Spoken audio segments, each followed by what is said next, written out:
يا أيها الذين آمنوا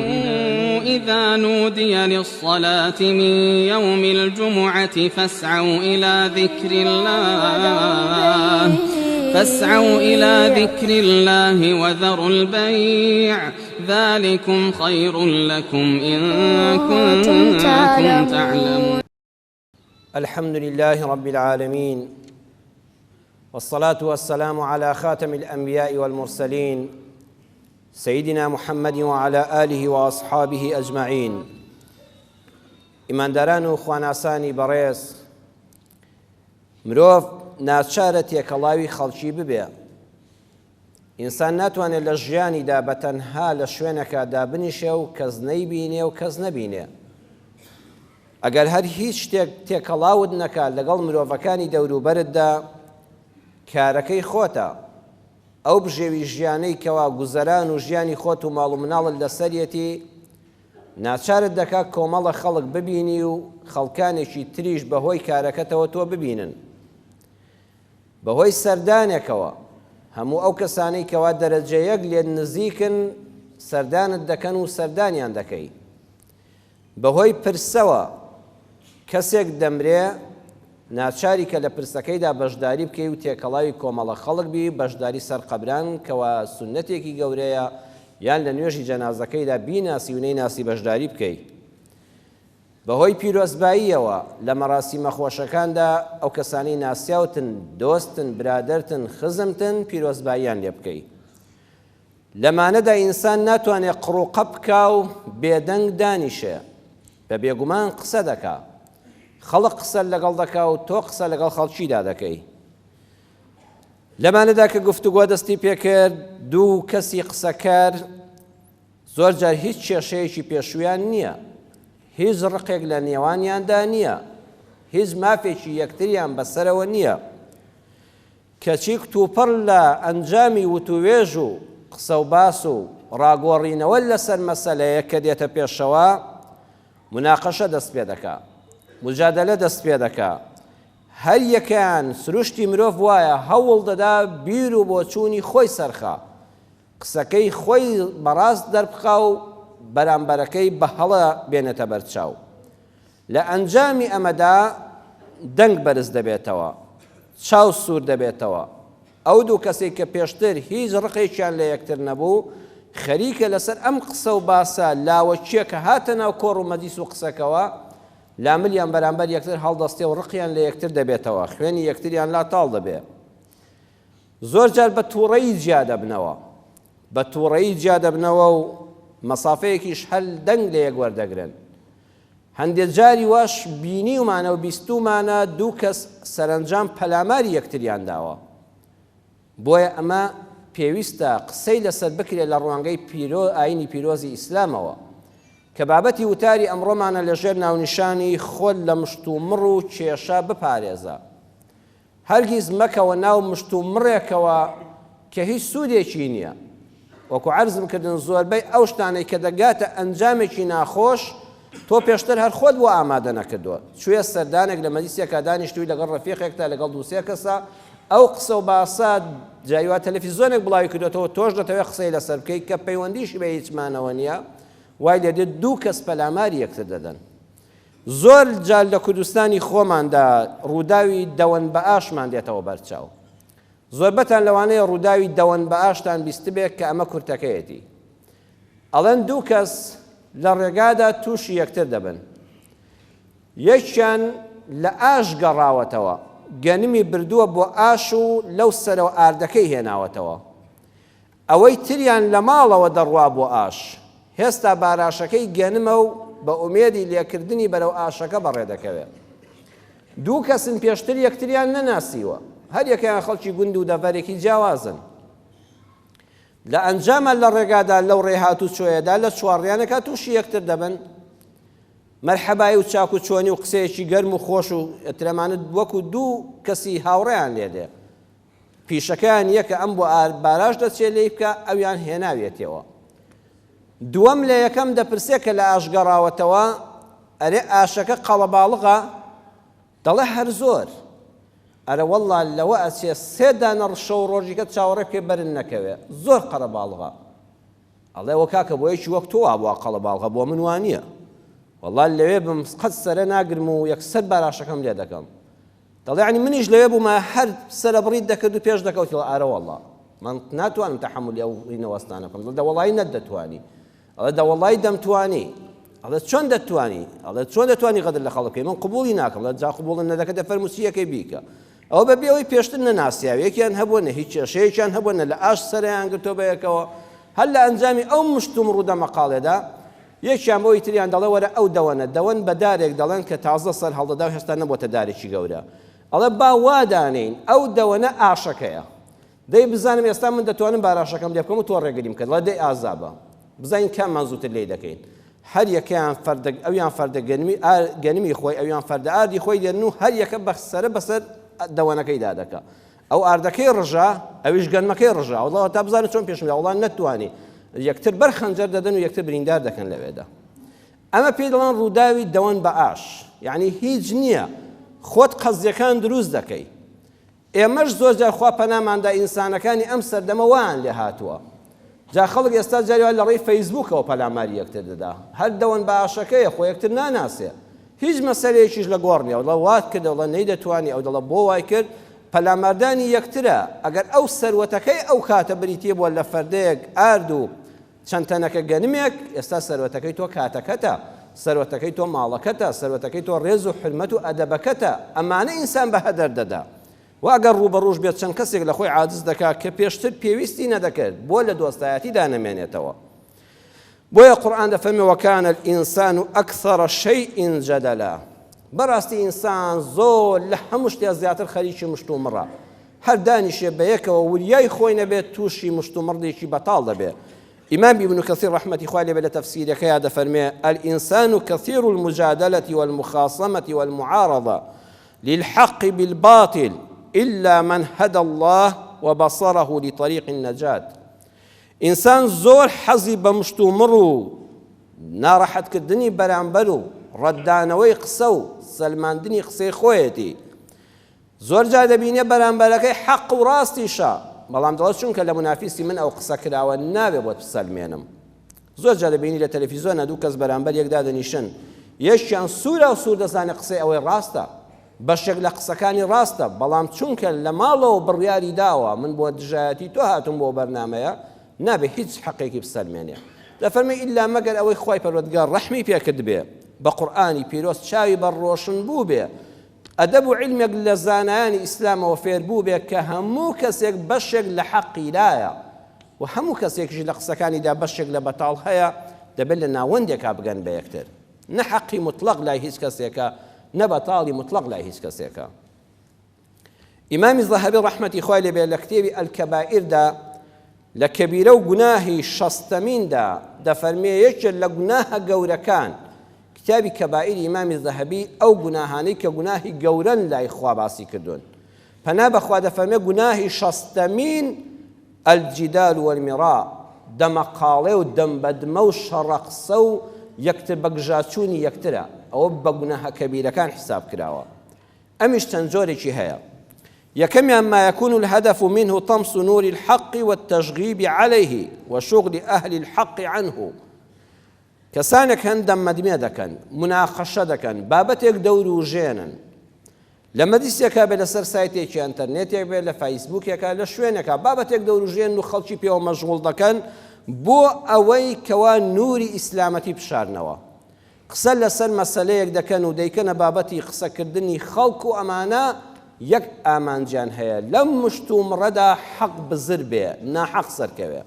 خوا لە قورئانە لە چەند شوێن باسی ئەوانە دەکات لە سوورەتی غافرا دەفەرمێ لە ئایەتی 50 وجادلوا بالباطل ليدحضوا به الحق کافرەکان بێباوەڕان ئەوانەی ئیمانیان لەقا ڕاستەوخۆ جار هەبووە دژایەتی پێغەمبەرانیان کردووە وەکو لە نوحەوە قورئان لە سوورەتی غافرا باسی دەکات تا دوا پێغەمبەران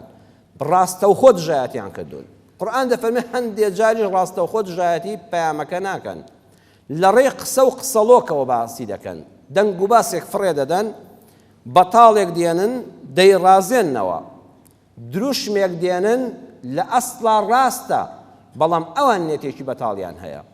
ئەم درۆودە لەسە بەتاڵە دێنن زەخرەفەی دەکەن زخرف القەولی وەکو لە قورئانە دەفەرمێ بە تەعبیری قورئانی ڕازاوەی دەکەن زێڕکفتی دەکەن کەسێک زۆر شارەزانە بێ ئەڵێ ئەو پیاوە بێدینە ڕاز دەکا بۆ نمونە مافی مرۆڤ دێنێتە گۆڕێ مافی ئافرەت مافی منداڵ مافی نیشتیمان مافی ئاژەڵ قسەی لەسەر دەکا دەستە چەورەکەی خۆی بە ئیسلام دەسڕێ دەڵە کاکە ئەوەتانە لە لای بێدینەکان ئەوەندە حرمەتی ئینسان هەیە وەکو ئەوەی بڵێ مادام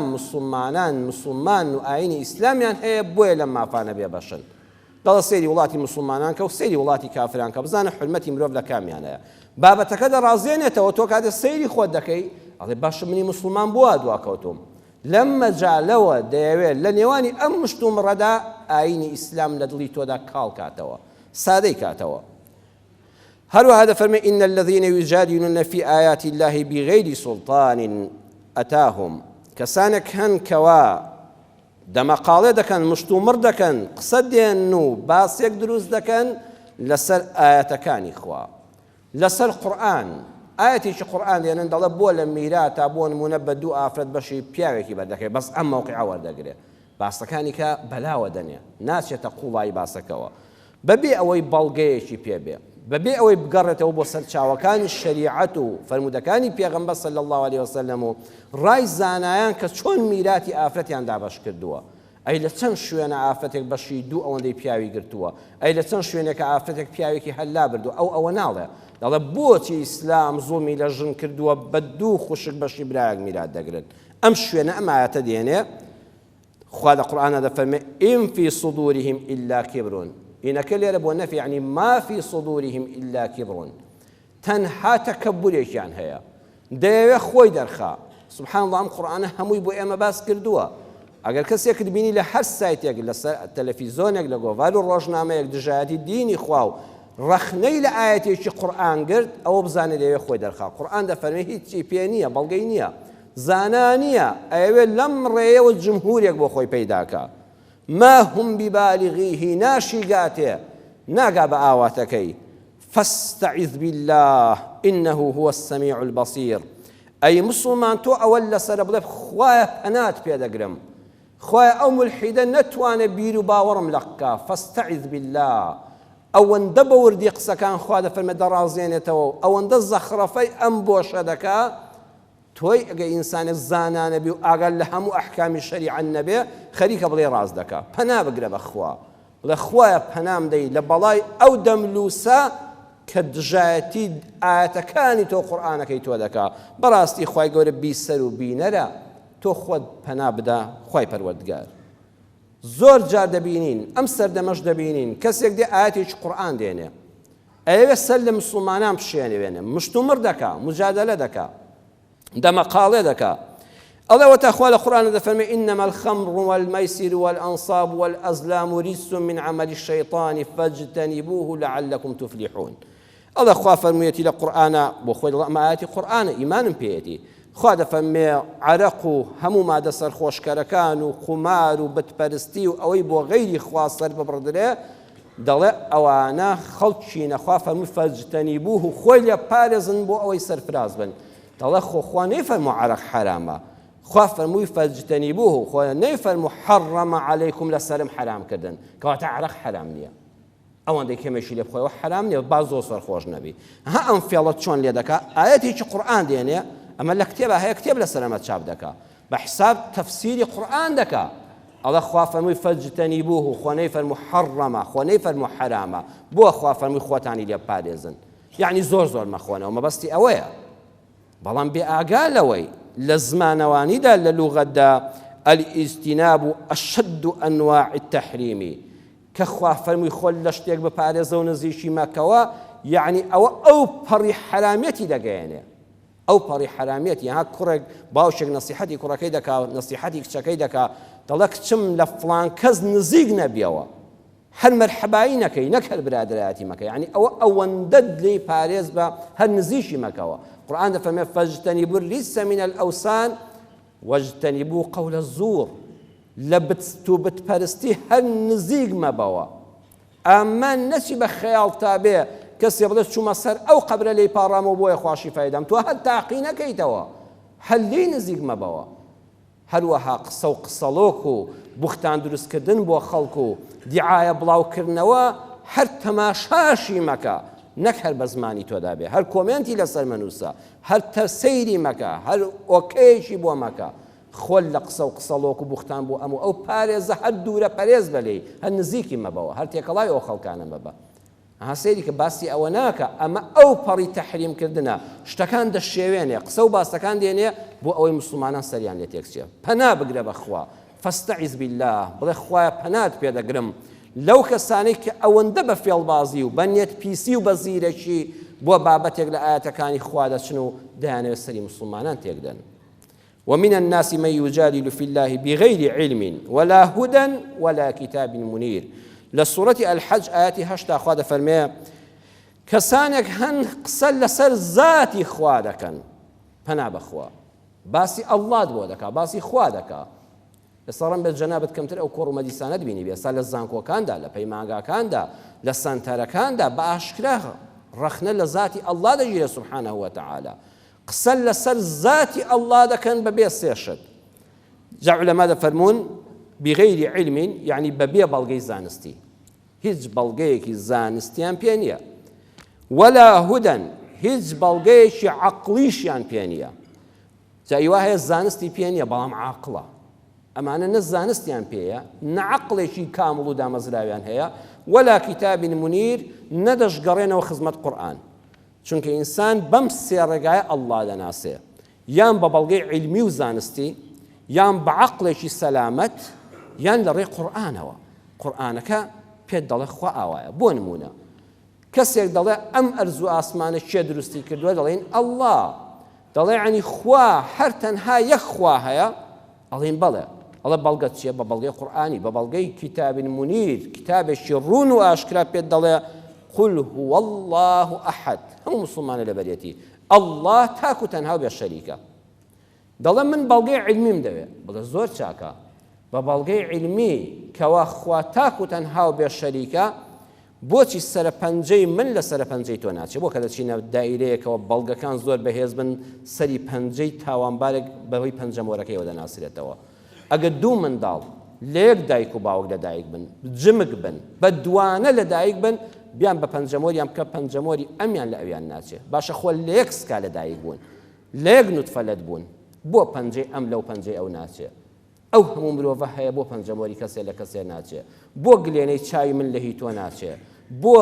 نەبەڕاتی سەوتی من قەت لە هیچ کەسێشکە ناچێت لە 100% ڕەن بێ نزیکایەتی هەبێ بەڵام وەکو ئەوە وایە ئەڵێت چاو توانای هەیە ئەگە 600 ڕەنگی سەوز هەبێ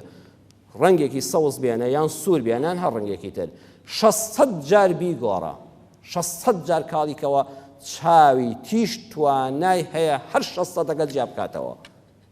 بۆ ئەم گلێنەی چاوی ئەم مرۆڤە لە خوشکەکەی ناچێت لە براکەی ناچێت لە باوشی ناچێت لە دایکی ناچێت ئەوە پێت دەڵێ ئەڵڵاه تەنهایە ئەگە دوو خوا هەبوو نادەبوو دوو پەنجەمۆر لە یەکیان بکردایە وانە ئەوە بە بەڵگەی عیلمی کەسێشکە بەڵگەی عەقڵی دەوێ بە بەڵگەی عەقڵی دوو حیزب لە وڵاتێکا خەریکە بەیەکەوە ئیدارە ناکەنەوەتانە خەڵکەکە سەری لێ شێواوە ئەگەر ئەم ئەرزوو ئاسمانە دوو خوای هەبوویایە بزانە حاڵی چۆن دەبوو یەکیان دەیگوت ڕۆژ ئاوا بڕۆ یەکیان با ئاوا بڕۆ یەکیان دەیگوت ئەوە ئەستێرەی لەو خولە بگوڕێتەوە یەکیان دەیگوت با نەسۆڕێتەوە یەکیان فڵان کەس بمرێ یەکیان دەیگوت نەخێر نەمرێ ژیان نەدەبوو ئەڵێن لە شتێکیان پرسی خوا چەندە وتی خوا ئەڵڵایە و هەر یەکە وتیان بە چی ئازانی ئەوە شێت بوو وتی عەقڵم هەیە وتیان چۆن وتی بە بەڵگەی عەقڵی من نۆ کونم تێدایە و هیچم لێ ناچێ داکم کوندە دەبا بۆ سەراوتا دێتەوە نیوەی تیان نامێنێ بەڵگەیەکی بەقووەتە بەڵگەی عەقڵیە ئەڵە کابرای عاقڵ دوای بیری لەکردەوە ژماری لەشی خۆت بژمێرە نۆ کونمان تێدایە هەمووی وتی لە نۆ کونەوە هیچم لێ ناچێ بە ئیرادەی خوا ئەگە خوا نەبوویە وەکو کوندەکەی دایکم دەکانی دا هیچم لێ نەداتەوە بەڵێ ئەمانە قسە لەسەر زاتی ئەڵڵا دەکەن عیلمیان پێ نییە عەقڵیان تەواو نییە ناشگەڕێنەوە خزمەت قورئان خوا دەفەرمێ مناقەشەیان لەگەڵا مەکە گوێی بۆ ڕامەگرە کاتی خۆتی بە فیڕۆ مەدا مەڵێ زۆر زانایە ئەمە قورئانەکەی ئێمە دەفەرمێ ئەمانە زەمکراون ئەم مناقەشە و مجادلانە بەشی دووەمیان الجدال لإظهار المرية والتقليل من شأن الآخرين کەسانێک هەند دەمبازی دەکەن دائیمە مەجلیس بەس دەوێت ئەوان بێ بۆ ئەوەی لە بەرامبەرەکەیان دەن یعنی هەر قسەیەکدا بمەزرێت جەنابەت قسەیەک دەکەی قسەکە شتڕەوە و حەقا بەڵام هیوا هەیە لەگەڵ حرمەتم بۆ ڕووی جەنابتان و خوشکان و برایان و بیسەران و بینەرانی ئەم وتارە هەر سروشتی خۆی وا خۆی فێر کردووە ئەبێ ئیلا ڕەخنەگر بێ یعنی هەرچێک کە تۆ بیڵێ سوورا و سوور بزانێ ڕاستە وا فێر بووە لە مەدیسا ئیلا دەبێت ڕێی جیاوازی هەبێ ئەبێ ئیلا بەدگم خەڵکاچێتەوە ئیلا قسەیەکی بەرامبەرەکەی زەربی سفرکا بڵێ نەخێوانیە منیش ڕێیەکی وام هەیە نەخێر ئەمەی تۆ ڕاز نییە پێغەمبەری خوا صلی الله علیه و سلم دەفەرمێ ئین ئەبغەض الرجال إلى الله الألد الخصم دەفەرمێ خوای پەروەردگار خراپترین ئینسانێک بەلایەوە ئەو کەسەیە کە هەمیشە قسە بەرامبەرەکەیدا دەکا سوورا و سوور دەزانێ حەقە ئیلا دەڵێ بەڕێی من بەرامبەر بەڕێی تۆ هەبێ دائما لە منافەسەدایە دائما لە کێشەدایە ئیلا لە مەجلیسێکا بێ بەبێ کێشەی ناچێتە دەرەوە ئەو کەسانە خوای پەروەردگار ڕقی لێیانە من خاصم في باطل وهو يعلمه لم يزل في سخط الله حتى ينزع إمام أبو داود حديث سكين رواية كدوش غلباني لصحيح جامعة دفرمية الصحيحة پیغمبری أكرم صلى الله عليه وسلم دفرمية هر کەسێک مناقەشە و دەمەقاڵێ و مشتومڕ بکە لەسەر بابەتێک کە دەزانێ ئەوەی ڕاستە و قسەی ئەم بەتاڵە هەر سوورە لەسەر بەتاڵەکەی خۆی دەفەرمێ حتا واز لە قسەکەی دێنێ لە ناو تووڕەیی خوادایە پەنا بەخوا بۆیە خۆدڕابێنە ئەی مسڵمانی بەڕێز ئەگەر لە مەجلیسێکا دانیشتی ئەگەر لەگەڵ خێزانی بەڕێزتدا قسەت دەکرد ئەگەر لەگەڵ ئەولادی خۆتا قسەت دەکرد لەگەڵ کوڕکچەکەی خۆتا کە گەورە بوون و توانای قسەکردن و ڕێی دەربڕینیان هەیە زانیت بابەتەکە دەبێتە مشتومڕ و مناقەشە قسەکەی تۆ حەقیشە تۆ واز بێنە لەوێدا بابەتەکە بگۆڕە و لەسەری مەڕۆ مەڵە دەبێت ئیلا هەر بێت بسەلمێنم ئاوا مەبە ئەوە سەرکەوتن نییە پێغەمبەری خوا صلی الله عليه وسلم مژدەیەکی گەورەمان دەداتێ دەفەرمێ أنا زعيم بيت في ربض الجنة لمن ترك المراء وإن كان محقا هەر کەسێک لەگەڵ کەسێکە تووشی مشتومڕ و مناقەشە و چەلەحانە هات زانیت تۆ لەسەر حەقی بەڵام بەرامبەر ناسەلمێنێ دەفەرمی پێغەمبەری ئەکرەم صلی الله عليه وسلم دەفەرمێ واز بێنە لەوێدا لەسەری مەڕۆ بڵێ کاکە قەیناکە ئیتر مشکلە نیە با بابەتەکە بگۆڕی من ئەوە ڕێی خۆم وت تۆش ئازادی ئاوات گوت و مشتەمڕەکەت کۆتایی پێهێنا و بەبێ عاجزی لە مەجلیسەکە چوویتە دەرەوە دڵی کەست عاجز نەکرد پێغەمبەری خوا دەفەرمێ زەمانت دەکەم لە ڕۆژی قیامەتە کۆشکێک لە ناوەڕاستی بەهەشتا وەردەگری سبحان الله چەند گەورەیە ئێستا هەر یەکێ بە ئێمە بڵێن ئەرزێک لە ناوەڕاستی شارە کە باشترین شوێنی تیجاریە دەدەینێ قەت تەداخلی مناقەشات مەکە حتا تەمامی زمانمان دەپارێزین داوە زمانی پێغەمبەرە صلی الله عليه وسلم دەفەرمێ هەر وەختێ خۆت لە مشتومڕ پاراست زانیت پیاوێک ئافرەتێک نەسەلمێنە و قسە ناسەلمێنێ دەمی خۆت گرت و وازن لە بابەتەکە هێنا لە ناوەڕاستی بەهەشتا پێغەمبەری خوا دەفەرمێ کۆشکێکی بەهەشت دەدرێتێ واز بێنە لێی گەڕێ فڵان کەس ڕۆژێ بخۆی لەم حەقە هەر حاڵی دەبێ یان دەزانێ حەقە بانەچێتە تووڕەیی خواوە لێی گەڕێ تۆ تووشی گوناهی مەکە چونکە لە سەتە نەوەتی مشتومڕەکان بێسوود و بێبایەخن بۆیە زانایان دەفەرمونون هەرچەندە دەتوانی خۆل لە مناقەشە و دەمەدەمێ و قسە قوڵکردنەوە بێنە وازی لێ بێنە ئەو کەسەی کەوا مناقەشە لەگەڵ دەکابوون و هەر نەی سەلماند ئەوە دڵنیا بە ڕۆژێک بۆ خۆی تێدەگا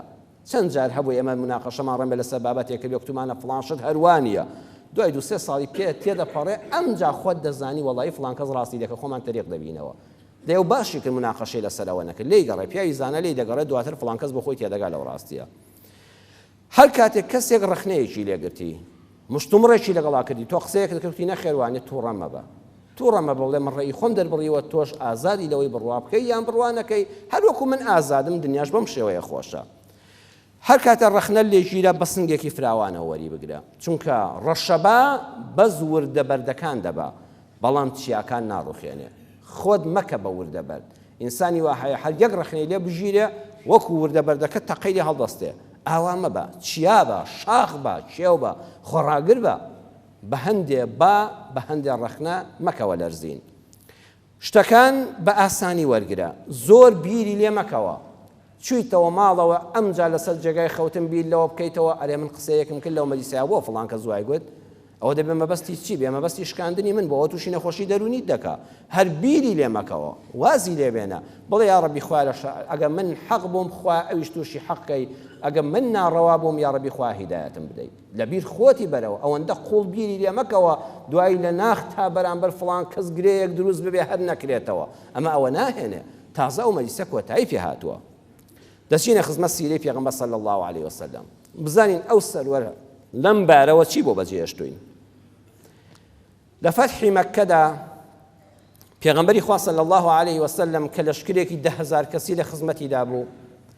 لە دەوروبەری مەککەدا شەو فەرمووی بڵاوەی لێ بکەن ئاگر بکەنەوە ئەوەش یەکێکە لە تاکتیکی عەسکەری پێغەمبەر صلی الله عليه وسلم کە جمعەی ڕابردومان فەرمووی الحرب خدعة جەنگ فرتوفێڵە جەنگ لێزانینە سەر لێ شێواندنی دوژمنە فەرمووی هەر دوو سێ بڕۆنە شوێنێک ئاگرێک بکەنەوە بە هەر چوار دەورەی مەککەدا بیکەن بە ئاگرستان بۆ ئەوەی کە ئەو خەڵکی مەککە ئەم لەشکرە گەورەیان بینی بیری ئەویان نامێنێ بێن پەلامارماندن ئەڵێن ئەم لەشکرەی یەکجار زۆرە تەسلیم بوونمان باشترە ئەبوو سوفیان ئەو کاتە سەرکردەی مەککە بوو هەموو پیاوە گەورەکانی تریان پێشتر کوژرا بوون ئەم سەرکردەیەشی ناودار بوو سەرپەرشتی هەموو شاری مەککەی دەکرد لەگەڵ چەند کەسێک لە هاوڕێیانی داوتی وەرن با بەدزیەوە بڕۆین بزانین ئەمە تاکتیکی محەممەد نەبێ لە بواری سەربازیدا بزانین ئەم لەشکرەیە یەکجار وا زۆرە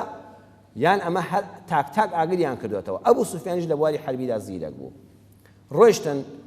وەختێ بەخۆی زانی نازانێت سەربازەکانی پێغەمبەر صلی الله عليه وسلم مسلمانان سادە و ساکار نین کەمینیان داناوە لە پێش لەشکرەکەشەوە وەختی ئەبوو سوفیان بەخۆی زانی لە دواوە پژملیان گرت ئەبوو سوفیان دیل کرا شمشێرەکەی فڕێدا هاوڵەکانیشی دەستیان بۆ نەکرایەوە حیمایەکانی ئەوانیش چەکران دەفەرمێ لەو کاتەدا عەباس ئیمامی پێغەمبەر هات صلی الله عليه وسلم دۆستی دێرینی زمانی خۆی ئەبوو سوفیان بوو ئەبوو سوفیان وتی عەباس ئەمانم بدە هانام بۆ هێنای لەناو عەرەب و کورد و هەموو ئینسانی پیاوی بەڕێز کە فڵان کەس کوتی هانام بۆ بێنە ناتوانانی پشتی تێکەی عەباس وتی وەرە سەر پشتی وڵاخەکەم واتە خستێ ناو سیارەکەی خۆیەوە ئیمامی عومەر بە شوێنێکەوە فەرمووی حتا نەگەیشتۆتە خزمەت ئەو پێغەمبەرە ڕەوف و ڕەحیمە با تۆڵەی ئوحود و خەندەق و هەموو شەڕەکانی لێ بکەمەوە ئەوە ئەبوو سوفیان بوو ئێمەی لە ئوحودا بۆ دەردەبن ئەوە لە خەندەقا چی پێکردین ئەوە هەموو کوفری عالەم و جوولەکە و گاوری هێنایە سەرمان با تۆڵەی لێ بکەمەوە با لە ملی بدەم عەباس فەرمووی پەنای بۆ من هێناوە دەی بەمە خزمەت پێغەمبەری خوا صلی الله علیه وسلم چوونە خزمەت پێغەمبەری خوا صلی الله علیه وسلم لەو کاتەدا پێغەمبەری خوا بە خێراتنی کرد و عەباس فەرمووی من پەنام داوە فەرمووی عەباس تۆ پەنات داوێ پەنا دراوە پێغەمبەری خوا صلی الله علیه وسلم فەرمووی تازە ناکوژرێ پەنا دراوە ئەمانی دراوەتێ شمشێرەکەی فڕێداوە عەباس ئیمامی عومەر دەی فەرمووی ئەی پێغەمبەری خوا ئیجازەم بدە ئەمە بەدەستی خۆی هاتە بەردەستمان ئەخوا چاک بوو کەوا لەم کاتەدا بەردەستمان کەوت سەری کوفر دەپەڕێنم لەشکرەکە هەمووی بۆ خۆی تەسلیم دەبێت بەبێ خوێن ڕشتن مەکە فەتح دەکرێت عەباس تووڕە بوو ئیمامی عەباس فەرمووی عومەر ئەوە ئەگەر لە بەرەبابی خۆتان بوویایەوە دەگوت ئەوە دەزانی ئەبوو سوفیان دۆستی منە و لە قەدیمەوە دەمناسێ و سەر بە بەرەبابی ئێمەیە بۆیە ئاوا سووری قەسەم بەخوا لە خزمەکانی خۆتدا بوویە ئەوان نەدەگوت ها خەریکە لەناو سەحابەکانی پێغەمبەرە مشتومڕ دروست دەبێت ئەمە فیتنەی لێ دەکەوێتەوە ئیمامی عومەر لێرەدا دەبێت حیکمەت بەکاربێنێ فەرمووی ئەی عەباس مەهلەن یا عەباس ئارام بە عەباس تووڕە مەبە فوالله لإسلامك يوم أسلمت كان أحب إلي من إسلام أبي الخطاب لو أسلم سوێن بەخوا و ڕۆژەی عەباس تۆ مسلمان بووی ئەگەر باوکم کە ناوی خەتابە مسلمان بوویە و لە ئاگری دۆزەق ڕزگاری بوویە بەقەدەر مسلمان بوونەکەی تۆ خۆشحاڵ نەدەبووم لأني قد عرفت أن إسلامك كان أحب إلى رسول الله من إسلام الخطاب چونکە زانیم لە لای پێغەمبەری خوا صلی الله عليه وسلم مسلمان بوونی تۆ پێی خۆشترە لە مسلمان بوونی باوکم چونکە زۆر مەبەستی بوو تۆ مسلمان بی بۆیە مادەم دڵی پێغەمبەر بەوە خۆش بوو تۆشم زۆر خۆش دەوێ والله مسلمان بوونی تۆم لە هی باوکم پێ خۆشتر بوو کە تۆ لە ئاگری دۆزەق ڕزگارت بوو پێم خۆشتر بوو لەوەی کە باوکم لە ئاگری دۆزەق ڕزگاری بێ یعنی تۆم خۆش دەوێ بەخوا پێغەمبەری خوام خۆش دەوێ بنەماڵی ئێوەم خۆش دەوێ ئەمە مەسەلەکە هۆزایەتی نییە و ئاخە عومەر ئەوەندە دڵسۆزی منە ئەوەندە دڵی پێغەمبەری خوای مەبەستە بێدەنگ بوو یەقسە مناقەشەکە کۆتایی پێهات جا سەرنج بداگە ئیمامی عومەر بیفەرموویایە ئەوە مەبەستت چییە لەم قسەیە ئەوە تۆ ناخی من تۆمەتبار دەکەی ئەوە نازانی من چیم بۆ ئیسلام کردووە ئەوە دەزانی تۆ چی لە دڵی مندایە ئەوە دەتەوێت ناخۆشی هۆزایەتی و قەبیلە و عەشیرەت بێنێ گۆڕێ عیب ناکەی عباسیش چوا قسەیەکەی جواب دەدایەوە دوور نییە ئەو لەشکرە تەفروت و نابووایە و شەڕی ناوخۆ دروست بووایە نەخی ئیمامی عومەر بەم مەدحەی ئیمامی عەباس کۆتایی پێهێنا دەمەقاڵەکە کۆتایی پێهات پێغەمبەری خوا صلی الله علیه و سلم دەفەرمێ خەریکە دەزانێ خەریکە دەمەقاڵێک دروست دەبێ فەرمووی ئەبوو سوفیان هێشتا هێندێک شل لە دڵیایەتی بیبن لە خێمەیەکە عەباس لەگەڵ خۆتا دایبنێ حرمەت و ڕێزی لێ بگرن با بەیانی دوای نوێژی بەیانی چامان پێ بکەوێتەوە هەتا و هەڵاتی ڕۆژی دوایی بیانن بۆ لام پێغەمبەری خوا صلی الله علیه و سلم هیچی لەگەڵ ئەبوو سوفیان نەوت ئەبوو سوفیان کاتێ بەیانی بینی ئەو مسلمانانە دەست نوێژ دەگرن هەموو یەک سەف وەستاون پێغەمبەری خوا ئیمامەتیان بۆ دەکا چەندە ئەو پێغەمبەریان خۆش دەوێ وتی واللهی من کیسرا و قەیسرم بینیوە کەسم نەبینی بەقەدەر یارانی محەممەدی خۆش بوێ ئەمەم لە هیچ شوێنە نەبینیوە ئەم خۆشەویستی و ڕێز و حرمەت و سەفە بەتەوە هەدڵی بەرە و نەرمی ڕۆیشت چوونە خزمەت پێغەمبەر صلی الله علیه و سلم لە مەوعیدی دیاریکراوە کاتی چێشتەنگاو پێغەمبەری خوا فەرمووی ئەبا سوفیان وەختی ئەوە نەهاتووە بیسەلمێنی جگە لە ئەڵڵا لە ئەرز و ئاسمانە هیچ شتێک نییە خوایەک نییە شایانی پەرستن بێ و یارمەتی بەندەکان بدا وتی ئەی محەممەد ئیمانم بەوە هەیە کە غەیری ئەڵڵا هیچ کەسی نییە ئەگە خوایەکە هەوایە و بتانە یارمەتێکی منیان دەدا و لە دەستی تۆ ڕزگاریان دەکردم نەوەڵە بەس ئەڵڵا خوایە بڕیارمدا هاوبەشی نییە فەرمووی ئەبوو سوفیان وەختی ئەوە نەهاتووە شایەتمان بێنی کە محەممەد پێغەمبەری خوایە وتی بأبي أنت وأمي يا رسول الله يا محمد باوكو دايكم بقربانت بأي محمد أما لا عربك باوكو دايكم بقربانت يعني زور يزداري ما أحلمك أهشن لسرخوي أي محمد وأكرمك شن بريزي أما هذه والله فإن في النفس منها حتى الآن شيئا بەڵام ئەگەر ڕاستە دەوێت تا ئێستا لە ناخما بەرامبەرەوەی تۆ پێغەمبەری خوای هێشتا شتێک لە دڵما هەرماوە پێغەمبەری خوا صلی الله علیه و سلم قسەی نەکرد عباس فەرمووی ئەبا سوفیان ئەو نەفسە پیسەد فڕێدا ئەوە ئەگەر پێغەمبەری خوا نەبێ چێ دەیگەێنێتە ئەم لووتکەی دەسەڵاتە و ئەم لێبوردەیە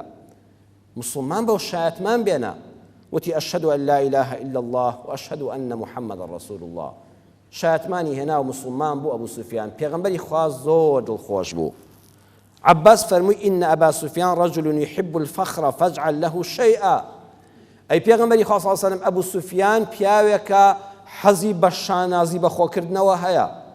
لە قەدیمەوە دیواخانی هەبووە لە قەدیمەوە چەند سەرباز لە دوایەوە ڕۆیشتووە حەز ناکا وەک سەربازێکی ئاسایی حسابی بۆ بکرێ خۆی بە پیاو ماقوڵ دەزانێ حەزی بە شەخسیەت و خۆڕاونان و دەرکەوتن هەیە هەر تەبیعەتی وایە ئەی پێغەمبەری خوا شتێکی تایبەتی بدەیە پێغەمبەر صلی الله علیه و سلم نەیفەرموو هەر ئەوەی لێی خۆش دەبین ئەوە بۆ ئەو هەموو شتێکە فەرمووی نەعەم فەرمووی بەسەر چاو من دخل دار أبي سفيان فهو آمن جار بدن هر کەسێک پەنا بۆ دیواخان و خۆناغی ئەبوو سوفیان بێنێ و بخۆ بخاتە ماڵەکەیەوە ئەمینە و کەس دەستی بۆ نابە ئەمە ڕێزە ئەبوو سوفیانە کە تا دوێنە سەرکردەی کافرەکان و دژی ئیسلام ئەمڕۆ ماڵەکەی وەکو مەسجد الحرام و کەعبە وەکو ماڵی خەڵکی حسابی بۆ دەکرێ و تایبەتە کەسێک چەند خراپەی کردبێ خۆ بخاتە ماڵی ئەبوو سوفیانەوە مسلمانە نابێت دەستی لێدەن و عەفو دەکرێت ئەبوو سوفیان ئەم ڕقەشی لە دڵانەما یەکجاری ئیسلامەتەکەی بوو بەڕاستەقینە ئەمە پەیامی پێغەمبەرە صلی الله عليه وسلم ئەگەر مشتومڕ و مناقەشە لەناو شوێنێکا دروست بوو لەشکرێک هەڵدەوەشێ حکومەتێک وێران دەبێ چەند خاڵێک دەخەینە ڕوو ئەگەر لە شوێنێکە دکتۆر ئیبراهیم فەقێ وانەبێژی بەناوبانگی جیهانی دەڵێ ئەگەر دوو کەس ژن و مێردێک دوو برادەر دوو برا دوو خوشک کەوتنە گفتوگۆ قسەکانیان بەدڵی یەکتر نەبوو یەکسەر وڵامی مەدەوە ئەم خاڵانە بەکاربێنە یەکەم هەناسەیەکی قوڵ هەڵمژە پێشەوەی قسە بکەی هەناسەیەک هەڵمژە باسیەکانت فراوان بن با سینەت بکرێتەوە ئەڵێ هەوڵ بدە پێش ئەوەی قسەکانت بکەی لە دەوە بەرەو خوار بژمێرە بڵێت 10 9 8 7 6 5 هەتا یەک ئەم مەسافەیە نزیکی نیو دەقەیەک تۆ ئارامتر دەبێەوە ئەمەش بژمێرە لە دڵی خۆتە دەڵێ ئەمجا قانونی یەک بەرامبەر سێ بۆ بەکاربێنە وتیان قانونی یەک بەرامبەر بە سێ چییە دکتۆر ئیبراهیم فەقێ لە کتێبی سەرکەوتنی بێسنوورە دەڵێ ئەوەیە ئەگەر ویستە ڕەخنە لە کەسێک بگری ڕەدی بدەیتەوە یەکەم جا سێ مەدحی بکە ئەمجا زەڕبەی خۆتی لێدا ئەڵێ سێ مەدحی بکە بڵێت جەنابەت تا پیاوی تاوڵی پیاوێکی بەڕێزی زۆر دەست و دڵێکی سەخی تەبیعەتت هەیە ئینسانێکی لە ماڵی خۆتا زۆر پیا و مەردی بەس بەداخەوە خۆزگە ئەم سیفەتەشن نەبووە ئەمجا خراپەکەشی بخەوە بەڕوو بیکە بە چاویە ئەڵێ ئەمە وەکو دانکێشانی دکتۆر وایە ئاخر دان زۆر سەختە بە تایبەتی ئەو دانی کە ڕێگەکانیان زۆرن ئەو پارچە ددانە ئێسقانە زۆر بە ئازارە خوا پەناماندا هەموو بینیمانە ئازاری دان چەند سەختە کەچی دکتۆری دان بۆ دەردێنێ لە ڕێی چیەوە سێ بەنجی لێدا لەم لاولاوە بەنجی دەکا ئاخی تۆ بە ئیسراحەت دەم دەکەیوانە ئەو دانت بۆ دەردێنێت جوڵە ناکەی لە بەدەستیە ئەڵێ مەدحەکانیش بکە بە بەنج یەکەم جا سێ مەدحی بکە سێ سیفەتی چاکی بخە بەر چاو هەتا بەنجی دەکەی دوایی ئەمجا ئەو شتەی کە دەتەوێت بیخە دەمیەوە ئەمجا بڵێ ئەم سیفەتە خراپەت هەیە بەڵام دەڵێ ئەگەر کەسێ مەدحی نەکەی هەر ڕاستەوخۆ خراپەکەی پێ بڵێ وەکو ئەو وایە ڕومانەیەکی بۆ فرێدەی قومبەلەیەکی بۆ فرێدەی هەتا توانای هەبێت دەیەوێت قومبەلەکە هەڵگرێتەوە بە ڕووی خۆتا بیوەشێنێتەوە ئەوێ پێت داداتەوە ئەوێ بە خۆیان نەتەقێ بە تۆدا بتەقێتەوە چکە تۆ ئامادەکاریت بۆ نەکردووە قسەی حەق ڕقە ناڕەحەتە هیچ کەسێ پێی ناخۆشە بڵێ ئەو عیبانەتەیە مادام ئامادەکاریت بۆ نەکردووە مەدحن نەکردووە مشتومڕەکە لەوێدا دروست دەبێ وەکو ڕومانەیەک دووە فرێدا بێ بۆت فرێ دەداتەوە دەیەوێت بە خۆیدا نەتەقێ بە تۆدا بتەقێتەوە سێمیان لە کاتی گفتوگۆدا هەوڵ بدا زەردەخەنەیەک کە بەڵام زەردەخردنی گاڵتە پێکردن نا زەردەخەنەیەکی خۆشی دەبڕین و حرمەت ئەمە بەرامبەرەکەت سار دەکاتەوە گفتوگۆ مناقەشەکە ناگاتێکی ئاستێکی مەترسیدار کۆتا قسەمان لەم بابەتەدا کە هەڵی دەگرین بۆ بەشی دووەمی ئەم وتارە ئینشاءالله چونکە بابەتەکە ماوێتی بەوە دێنین ئەگە قسە لەگەڵ کەسێکا دەکرد ئەو کەسە وەکو پێویست بەڕێز نەبوو ئەو کەسە وەکو پێویست حرمەتی قسەکانتی نەگرت وەکو پێویست وڵامی نەدایتەوە چوی سواری تەکسیە گوی لەگەڵ حرمەتم بۆ سایق تەکسی و پاس و ئەمانە وەکو سەلامت لێ کرد ئەو هەر جوابێکی وای نەدایتەوە چویتە دایرەیەکە و بە حرمەتە سەلامت لەو کارمەندە کرد کەوا لەوێ دانیشتووە کەچی هەر سەری هەڵنەبڕی بەڕێزەوە کتابەکەی لێ وەرنەگرتی مامۆستایەکی و قوتابێک بۆ شێوەیە هەڵسوکەوتی نەکرد دەستچێ لای دکتۆرێک وەکو پێویست بەدەنگتەوە نەهات دەستچێ لای دوکاندارێک شتی لێ بکڕی تۆ بە ئەو پەڕی حرمەتەوە قسە دەکەی ئەو بەلالوتیەوە جوابت دەداتەوە دەست بکەی بەوەی کە تۆش مناقەشەی لەگەڵا بکەی بتەوێ ڕێی پێی بسەلمێنی کە تۆ پیاوێکی خراپی ئینسانێکی خراپی نە ئەمانە مەکە بە پێچەوانەوە هەوڵ بدە تۆ ئەو فێری ئەدەب بکەی تۆ خۆت مەخە قاڵبی ئەوەوە بەسەراتێکی شیرین هەیە ئەڵێن کوڕێکی گەنج و لاو ڕۆژانە دەچوون لە لای ڕۆژنامە فرۆشێک ڕۆژنامەی ئەو ڕۆژانە بکڕەکە دەردەچوون بۆی سوودمەند بێ لەیان هەموو ڕۆژێکە دەچوو سەلام عەلەیک و بەیانی باشێکی جوانی لە کابرای ڕۆژنامە فرۆش دەکرد ئەویش سەری بەسەر ڕۆژنامەیەکە و هەست سەری هەڵنەدەبڕی جاوی سەلامەکەشی وەک پێویست نایەدایەوە بە خێراتنیەکی نەدەکرد بەلالوتێکەوە پارەکەی وەردەگرێت و باقیەکەی دەدایەوانە و ڕۆژنامەکانی بۆ فڕێدا پیاوێکی بەڕێزی وەکو جەنابتان کە لەوێدا دەنیش ڕۆژانە ڕۆژنامەی دەخوێندەوە بەو کوڕە گەنجەوەتی کاکە تۆش وەرە وەکو من بکە من حەز سەلامیشی لێ ناکەم تۆ هەموو ڕۆژە دەبینم بەم حرمەتەوە سەلام دەکەی بەیانی باش دەکەی کەچی ڕۆژێک نێ و دوونیە و دەنیە ماوەیەکی زۆرە دێتە ئێرە ئەم پیاوە زۆر ڕەفتاری ناشیرنە وتی قوربان بەڕێی جەنابەت ئەم پیاوە کە هۆکاری ئەوەی جوابی سەلام ناداتەوە و قسەکانی ناخۆشە و ڕووی گرژە و هیچ لوتفێکی نییە هیچ یەکتی و نیشانەوەی بێئەدەبە وتی دەی قوربان ئەگەم منیش بمەوێ نە سەلام لەو بکەم و لێی تووڕە مهم بکەم ئەو کاتە وای لێ هاتۆ منیش بێئەدەب دەبم نەخێر ئەگە من وەکو ئەوم لێ هات نیشانەی ئەوەیە ئەو منی فێری بێئەدەبی کرد بەڵام من لە ماڵەوە فێر نەکراوم چوومە هەر شوێنە سەلام دەکەم بەیانی باش دەکەم حرمەت دەنوێنم ئەمە ئەدەبی منە من لە باوکو و دایکمەوە وا فێر کراوم حرمەت لە بەرامبەرەکەم بگرم ئەویش دیارە وا فێر بووە ئەویش دیارە دەروونێکی تەواوی نییە بۆیە ئەوا ڕووی تاڵە و قسەی ناڕەحەتە جا ئەگە من وەک ئەو بکەم کەواتە ئەو تەرچی ئەدەبی بە من کرد حرمەتی بە من تەرک کرد نەخێ من بەردەوام دەبم بە ئومێدی خوا ڕۆژێک من فێری ئەدەبی دەکەم مناقەشەشی لەگەڵ ناکەم لێشی تووڕە نابووم بە گژیشیان ناچمەوە من بەرهەمەکەی خۆم پێشکەش دەکەم بە ئومێدی خوا ئەو بێتە سەر ڕێگای من نەک من بچمە سەر ڕێگای ئەو بۆیە زۆر جار ئەو کەسانە بێتوانانین کە کەسێک ڕەخنەیەکیان لێ دەگرێ قسەیەکی نابەجێیان بەرامبەر دەکات لە مەدیسا لە فەیسبووکە لە فڵانە وڵامی نادەنەوە بە پێچەوانەوە ئەو فێری ئەو بێئەدەبیە بووە نابێت تۆ لەو ئەدەبەی فێری بووی پچی ئاستی ئەوەوە دەبێت هەوڵ بدەیت بە حیلم و لەسەر خۆی و کارە جوانەکانی خۆت بە ئومێدی خوا ئەو بێنێ سەر ڕێگا ڕاستەکەی خۆت ئەو تەئسیری لەسەر بێ ئەم بابەتە ئینشاءالله بە ئیزنی خوا مسلمانانی بەڕێز لە جومعەی داهاتوودا گەر تەمەن باقی بە لەسەر خێر قسەی زیاتی لەسەر دەکەین ئینشاءالله یا ڕەبی خوا ڕەحممان پێ بکەی خوای پەروەردگار زمانمان سەلامەت کەی لە قسە نەشیاوەکان خوای گیان بە دوورمان بگری لە هەر مشت و مڕێکی نابەجێ کە بەرهەمی خراپی پێشکەشکە و خەڵکیمان لێ عاجز بێ و خوای پەروەردگارمان لێ بڕەنجێ یا ڕەبی خوا زمانمان ڕابێ لەسەر چاکە بیپارێزی لە خراپە خوای پەروەردگار ڕەحم بە حاڵی هەموو لایەکمان بکەی ڕوومان کردوتە ماڵەکەی تۆ ماڵەکانمان ئاوەدانکەی یا ڕەبی خوا شیفای نەخۆشەکانمان بدەی یا ڕەبی خوا شیفای نەخۆشی هەموو مسلمانان بدەی ئەو کەسانی دڵ بەخەمن خوا دڵیان خۆشکەی ئەو کەسانی گرفتارن خوا ڕزگاریان کەی ئەو کەسانی هەر ئیشێکی خێریان هەیە یا ڕەبی خوا کاریان بۆ ئاسانکەی خوایە ئەولادەکانمان ساڵحکەی خوای ئەولادەکانمان ساڵحکەی عایلەمان ڕێک و پێک و بە حورمەتکەی یا ڕەبی خوای هەر کەسیش ئەولادی نییە خوای ئەولادی ساڵحی پێ عەتاکەی یا بەخشندە یا وەهاب هەر کەسێک تا ئێستا مناڵی نیە یا ڕەبی خوایە بە حورمەتی ماڵەکە لێت دەپاڕێنەوە یا ڕەبی خوای ئەولادی ساڵحی پێ عەتاکەی یا ڕەبی خوای ئەم کوردستانە پارێزراوکەی کەم و کوڕیەکانمان چارەسەر بن یا ڕەبی خوای کەم و کوڕیەکانمان بۆ چارەسەر بن خراپەکانمان چاک بن خوای گیان چاکەکانمان خراپ نەبن عاقبەتی هەموو لایەکمان بەخێر بژێڕی آمین آمین والحمد لله رب العالمين يا أيها الذين آمنوا إذا نودي للصلاة من يوم الجمعة فاسعوا إلى ذكر الله وذروا البيع ذلكم خير لكم إن كنتم تعلمون